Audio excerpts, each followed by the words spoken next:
অর্থ সম্পদ যা আছে এগুলোকে কাগজের টাকায় রেখে দিবেন না। আমার নসিহত, হয়তো বুঝতে পারছেন না, মাথার উপর দিয়ে যাচ্ছে কথা, কিন্তু পরে বুঝবেন।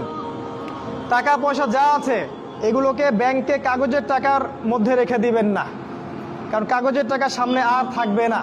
লিখে রাখেন, কয়েক বছর পরে দেখতে পারবেন সমস্ত টাকা হয়ে যাবে ইলেকট্রনিক। খালি পাঠাবেন, ইলেকট্রনিক মানি, মানে আপনি টাকা ধরতেও পারবেন না, পকেটে রাখতেও পারবেন না, খালি জানবেন আমার অ্যাকাউন্টে এত টাকা আছে। এই পুরো ব্যাংকিং সিস্টেমটা পড়ে যাবে, থাকবে না। বিশ্বাস না হলে লিখে রাখতে পারেন, এই পুরো ব্যাংকিং সিস্টেম পড়ে যাবে, কাগজের টাকা থাকবে না। কি করবেন তাহলে? আপনি আপনার সম্পদটাকে সোনায় রূপান্তর করেন, কিছু সোনা করে রাখেন, জমায় রাখেন, রূপায় কনভার্ট করেন। এগুলোর দাম কখনো কমবে না। 100 বছর পরেও সোনার দামই থাকবে।